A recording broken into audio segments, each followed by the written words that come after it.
Hey, y'all, hey. This is Talia Johnson-Huff, the WBE coach, and you're now tuned in to Blueprint the Culture right here on Mix 1080 AM, WUFO, and Power 96.5 FM. This is real talk, real stories, real people. Let's build. Good morning, good morning, good morning. Welcome, Western New York and surrounding areas.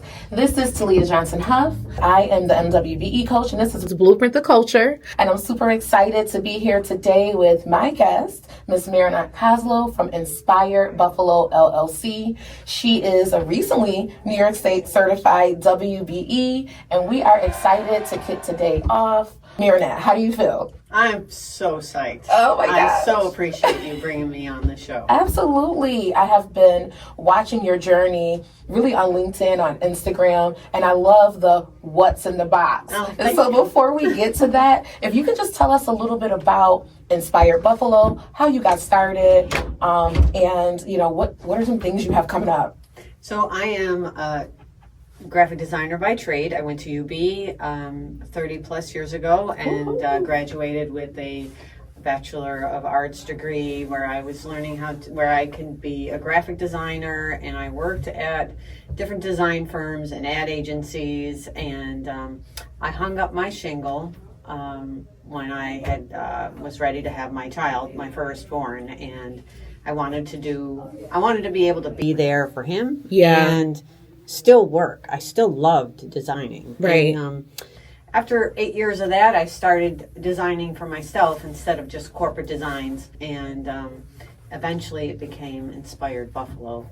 And then eventually I started printing. Right. Oh my gosh. So yeah, it was like, I went and invested, I went from 3 years of designing my own stuff to dove headfirst in a $32,000 system. Oh my gosh. Yeah, I mean, I could have just investment. I could have did an easy route of silkscreen, but no, I wanted to do the more complicated, extremely more expensive version of direct to garment and all that it came with. It was a lot of fussy system, and we did that for 8 years. My husband was my printer. I trained him. And wow, come on, training husband. And then he far exceeded my abilities, which I was super impressed with that. Yeah. But then 2020 hit. Yeah. And I had to make a decision. I said, we're both working. We're both doing the same job, essentially. And we're not bringing any money in. And we have a whole family. Whole family. Yeah. I have 3 sons, and I have, our household. And we're both working for it. And like, what are we going to do? And so I said, I looked at him, very honestly. I said, in 2021, you're going to have to do something different. I love that boss. I love that boss energy. Listen, I don't know what to tell you, honey, but you got to do something different. Yeah, you got to go get some money elsewhere because we're what if it closes again? Yes. And then what do we do? What do we do? Yeah. Yes. So he did. He head first. I mean, he dove right into the trades and get into the trades because that is where it's at. You can That's write your own ticket. Yeah. It's amazing. You can write your own ticket. I had to restructure my business, so where I do a lot of subcontracting, and I actually enjoy it much better because then I don't have to do the physical. I'm a designer. I don't want to be the That's your trade. Like you like the creative portion. Yes. And I can tell when I'm watching your videos and I'm watching, what you do and what you present. I can tell that you're creative. Thank you. And do you feel fulfilled when you're doing that? Does it make you happy? How do you feel when you're designing? Totally. And I'm also like a giver, like a people pleaser. I love giving them something that they're just excited about. Yeah. And for the most part, there are times where things don't work out right, but I will jump through hoops to try to get that to them in a timely fashion, in their the deadlines that they have, and I will still try to get everything the way it's supposed to be. I love that. First of all, I love the story. I love anything about a pivot. I think 2020, during that time where, the world was shut down, I think so many of us had to it was almost fight or flight, right? And I love how you said, listen, I had to have a serious conversation with my spouse who, is working with me and say, like, you got to do something different and I need to make a pivot. How do you feel after making that decision? After, saying, hey, here's the blueprint that we have been following for all these years. Now we have to go back. I'm in construction management. So now I have to put in a change order. Yes. And decide to do this thing a little bit differently. Do you feel like you made a really good decision? How do you feel? Absolutely. Okay. But it was scary. Yeah. It was scary. I felt like I lost my identity. And I went to Powerhouse. You know who I'm talking about? Yes. Yeah. Yep. And so I went there, and she was amazing, and she kept telling me, printing is not your identity. Yeah. I'm so much more than just printing. I'm a designer. I'm a creative, and I get things done. Yeah. So now I basically orchestrate. That's what it. I do. I orchestrate. And I make sure the art is correct, and that is the nightmare of every printer. It is. To get artwork that's correct. And Yeah. thank God for my graphic design background. Now, how else would these things get done correctly? So I go through with a fine-tooth comb, making sure everything is correct, and I send it to my vendor. And if I kept sending him stuff, whoever, because I work with vendors all over Multiple the country. vendors. All over the world. I love that you shared that. I'm everywhere. And I especially love to focus on people from Buffalo, but they can't do everything. Yeah. Everything can't be done within our, square footage of Buffalo, New York. Maybe Yeah. people think we can do everything, but we can't. There are things we cannot get done here. So I have to go far and beyond, where just because I want to give my customer what they want and to fit their budget, and everything has to work out. If I kept giving them something that was just crap, I mean, how are they going to, it's How crap are they in, gonna- crap out. I mean, Yes. 100%. Oh, that's so good. I love that you said that, because now we're talking about quality over quantity, because so many of us who are in this industry, especially as minority and women-owned businesses, we have to be careful, because we want our quality to be where it should be, right? We don't want people assuming that this is the type of product that we put out. So when you work with a business that's diverse like us, we have to focus on quality. Yes. So I love that you shared that, and the time that you take and how meticulous you are about your product, because guess what? It's inspired Buffalo, every single time. So I love that you shared that. Let me ask you a question. When did you decide that graphic design and basically a creative director was your jam? Let me tell you. I went into college for a math degree.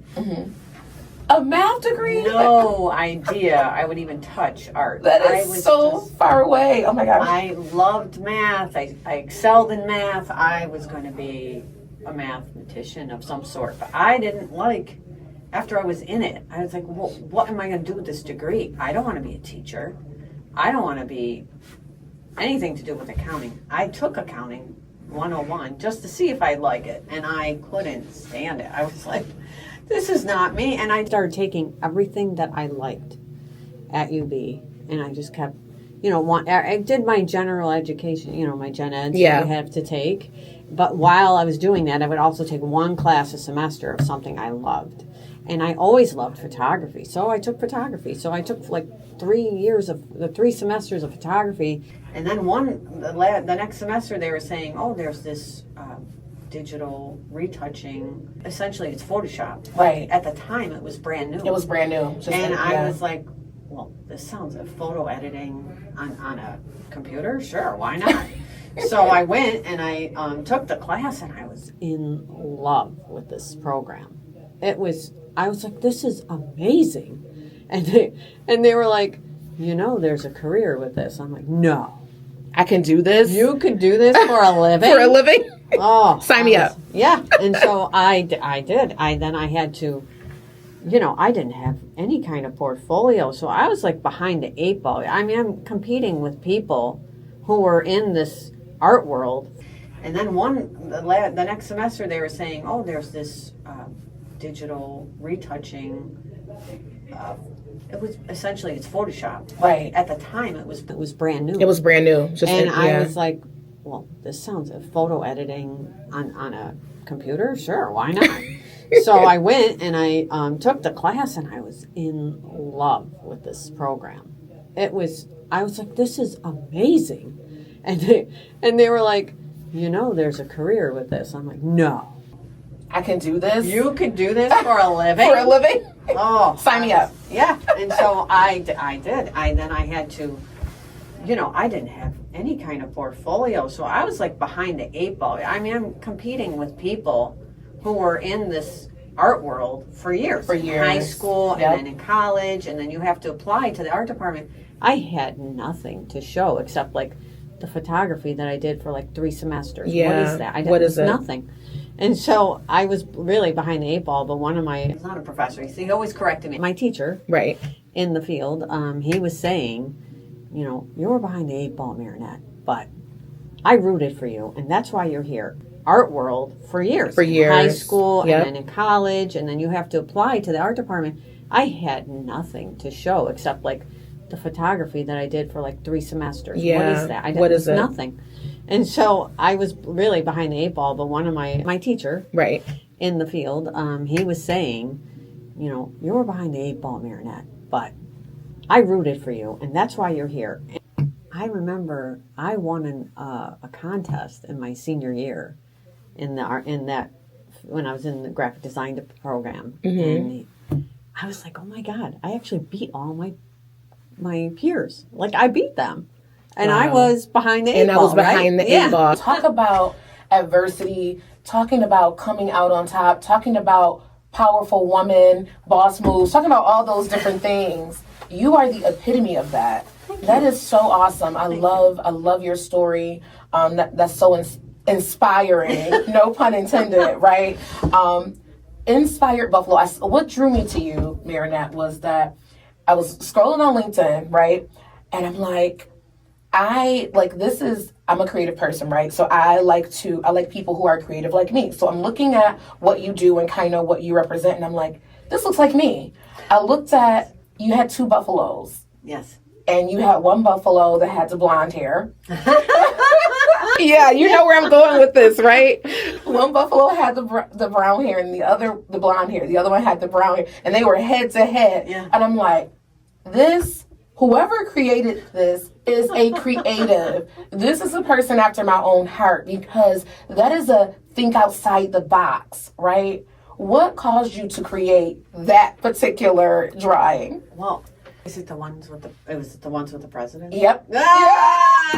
That was fun. I loved having fun with my art. I create characters with my buffaloes. Yes. And here's a person, honest to God, I am the person that never drew. Like, I didn't think I could draw. And then when I started doing my own art, I figured I could. Wow. Actually, people buy my art. Like, that's pretty cool. Wow. Yeah.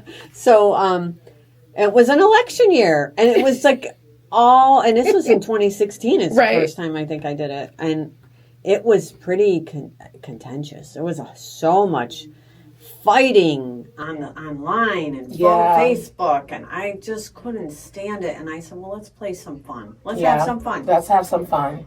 And then I did. I did it with with Hillary and Trump. Yes. And then I did it with Trump and Biden. Yeah. But nobody was laughing during the Trump-Biden thing. But they were all laughing with the Hillary thing. Right. But when the Trump-Biden thing, I think I should have did it earlier. Right. In the, It was like bad timing. Yeah, Like, it was bad timing. No one else finds this funny, no? I just thought it was fun. I'm like, Yeah. okay, it's a buffalo with a Biden head on it. Like, I'm drawing, a loose version of Biden. I thought that would be funny, a loose version of Trump. Well, let me just tell you, I got it. I got it, and it made me laugh. And during a time when people are so serious, Yes. creatives come out and we make the world go round. And I was appreciative of that. I really enjoyed seeing it, and it is what drew me to you. And so then I started watching What's in the Box. Can you tell us a little bit about What's in the Box? Like, what is that? Because it looks like a series. I like tuning into it with my coffee. Yes. And I'm like, okay, what's in the box? So my my biggest struggle, it's not my strong suit, is marketing. Marketing is not my strong suit. And I think that's the biggest problem, is I'm not telling people enough of what I do. So I said, well, why don't I'm great at demonstrating. I'm great at visual. I'm not great at speaking. So I was like, Let's just show them. What the heck? Let's open a box. I love watching this one lady. She does this with ceramics, she'll open a box of some ceramic mold, and I'm like, okay, well, like the unboxing videos were very popular. Yeah, so I said, well, let me try this with, all the different products that I'm getting printed and delivering to my customers. Let me show people before they leave my office. Right. So that's what I've been doing. I open the box and I'm showing people the variety, the diverse products that I'm delivering to people that nobody else would know unless I did this. Yeah. So thank you for watching. Yeah. Well, so my girls go to Tapestry. Oh. Yeah, and I loved those Tapestry with the signature inside of the number. That was so thoughtful. That was so authentic. I loved it. I loved the color. I loved the name on the sleeves. I loved the socks. They were so cute. The cutest little socks. Oh my God. I just thought it was so beautiful and so thoughtful.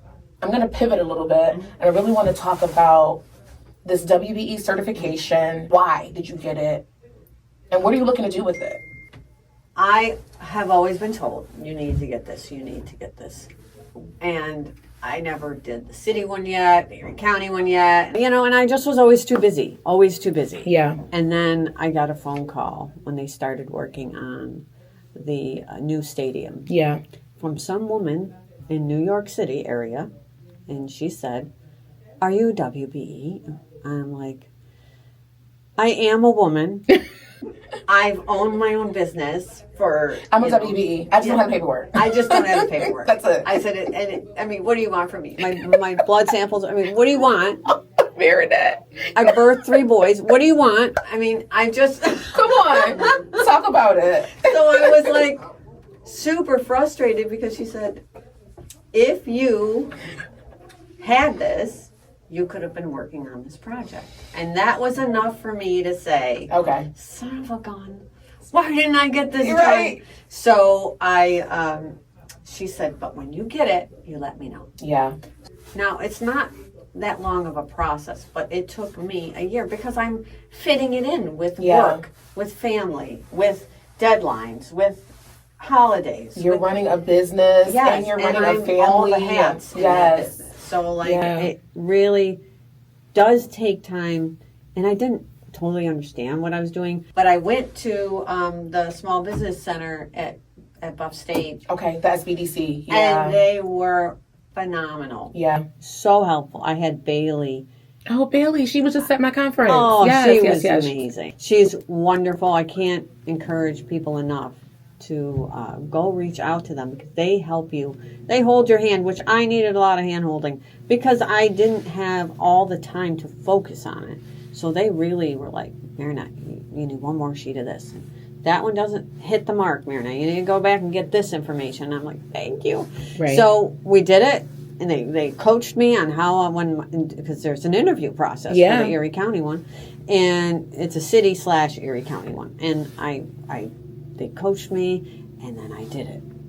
And then I got it. I was, they kept telling me, Marinette, they want to know. Because my husband owns 40% and I own 60%. Right. And they want to know that it's you not your husband. Yeah. So I was, I had a They wanted to make sure he wasn't a pass-through.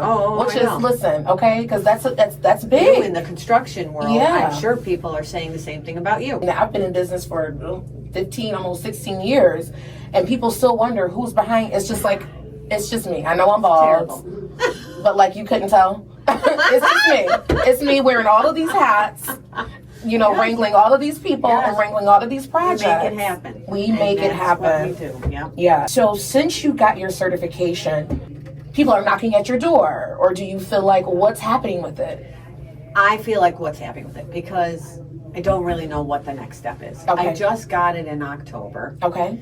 Congratulations. Thank you. I was super excited.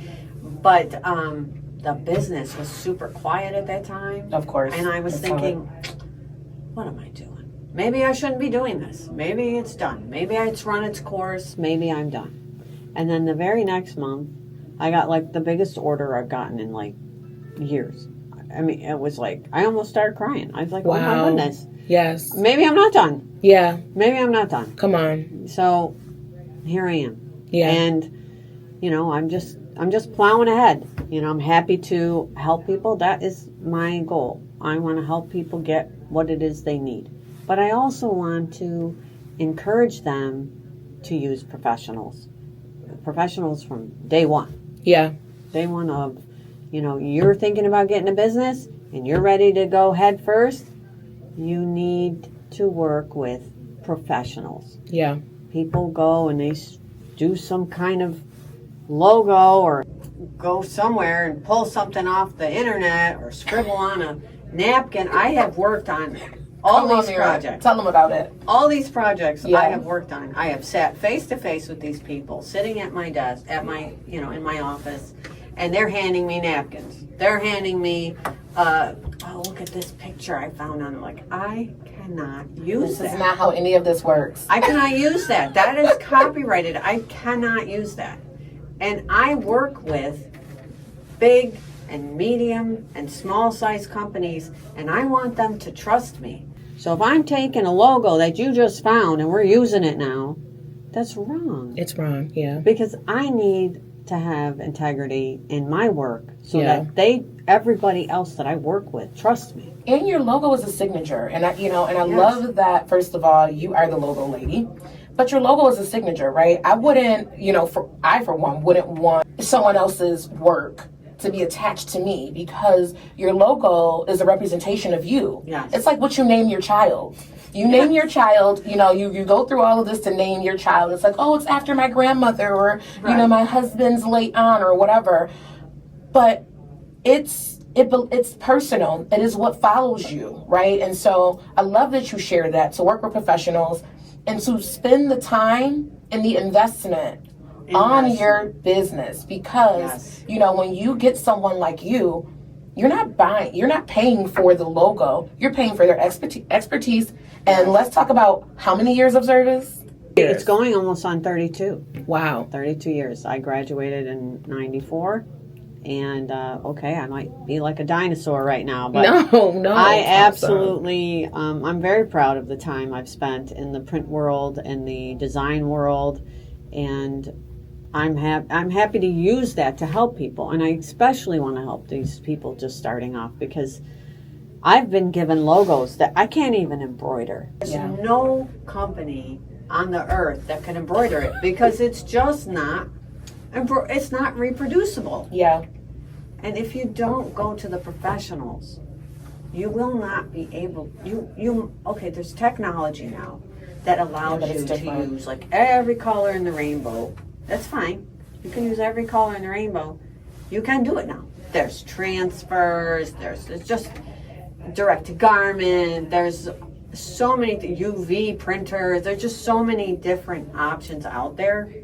But if you want to go that route, you are forcing yourself to pay the top dollar. That's it. For every print job you ever have.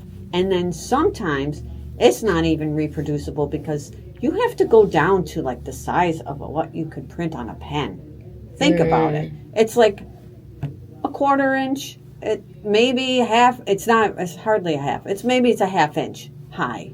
That's it. Can your logo still be recognizable at that size? That's so good. Most of these people that just whatever willy-nilly, Come on, Erin. it's I love how you just say not going to be reproducible. And I want to give you something amazing. quality. You want quality. You want it to look because that is also your signature. Yes. Yeah. So do you turn people down? I have even given options and said, you need to be able to have a one color logo. You're spend the paying money anyway. somebody else at some point to make it to where they can print it. Yeah. You might find someone who's nice enough, like me, who won't charge you, but I really I just love you so much. Like me. It'll be me. Yeah, but I don't want to do that to myself. I'm not fair to myself. Sometimes I spend an hour, maybe more, trying to fix people's files and I don't even charge them, and that's not right. It's not fair to me. It's not, I stress myself out to make sure I give my vendors something they can work with. Yeah. So either you're going to pay down the line or just get it done right once and know which file is vector and send it to who you need it to send it to. And I'm happy to explain it to you, but you still need to pay a professional to make it. And that's the problem, is somebody has tools. Oh. Whether or not you understand what a vector is, you need to still need have it. one. still need Because you can't get a sign. You can't get a vinyl sign made. You can't get embroidery done. You can't get silkscreen done. You can't get engraving done without a vector Without a file. vector file. So if you're paying somebody who knows how to use tools but don't know how to really design for print, if you're paying them money for this logo that you're paying for, And you can't even use it. and you can't use it appropriately, You're gonna spend the paying money anyway. somebody else at some point to make it to where they can print it. And it's kind of the same thing in the contracting world, right? Which is funny because I actually do graphic design. I don't do all of the things, right? I will not. Like, listen, I will be hiring Marinette. That was one of the things that I said to her, even when I was, booking her for the show. I'm like, Marinette, I want to talk about, I definitely want you on the show, but I need some stuff. We need some things. So we have 2 minutes left. Go to commercial. No. No. So you talked about so many things that leads me into what we have coming up. And one of the things you talked about was your capacity, to be able to handle things yourself. And Western New York, the Buffalo Niagara MWBE Training Day Conference and Expo was held in October, right? It's under my nonprofit, The Rare Place Inc. It was awesome. We saw almost 300 businesses this year, awesome. minority, women, and veteran-owned businesses this year. And I want to tell you that no one knew this, but I created a program from that conference that is a deeper dive, and it is the Buffalo Niagara MWBE and SDVOB Capacity Building Program. Well, we are officially funded from the M&T Bank Community Foundation. Wow. And so this is a pilot program that we're kicking off. And January 7th, I want to see you guys in the houses from 6 p.m. to 8 p.m. And it's going to be at Oak House. Yes, Mr. Dennis Wilson, all right on Pearl Street. For more information and to learn more about the Buffalo Niagara MWBE and SDVOB capacity building boot camps, you can head over to the mwbeconference.com/boot camps. Make sure that you check it out. You can sign up there. It is free, totally free. It is first come, first serve, but that is how you're going to find out the information about the conference. We have 15 seconds. Where can we find you, Marinette, and learn more about you? My website is inspiredbuffalo.com. All right. Inspired.buffalo on Instagram. Yes. Make sure you follow her. Thank you all. I love y'all. And we out. Thank you. You were wonderful. Thank you. You were. Oh This my was God. so much fun. Thank Did you you forget so you were much. even recording? Yeah. I'm glad. No, it's great because you do make me feel very warm and comfortable. I'm so and happy. You did a great job. Thank you. You did a great. Oh my God, you so much information. You've been listening to Blueprint the Culture with Talia Johnson Huff, the MWBE coach, right here on Mix 1080 AM, WUFO, and Power 96.5 FM. Catch us every Thursday at 11:30 a.m. because every culture has a blueprint and we're building it right here.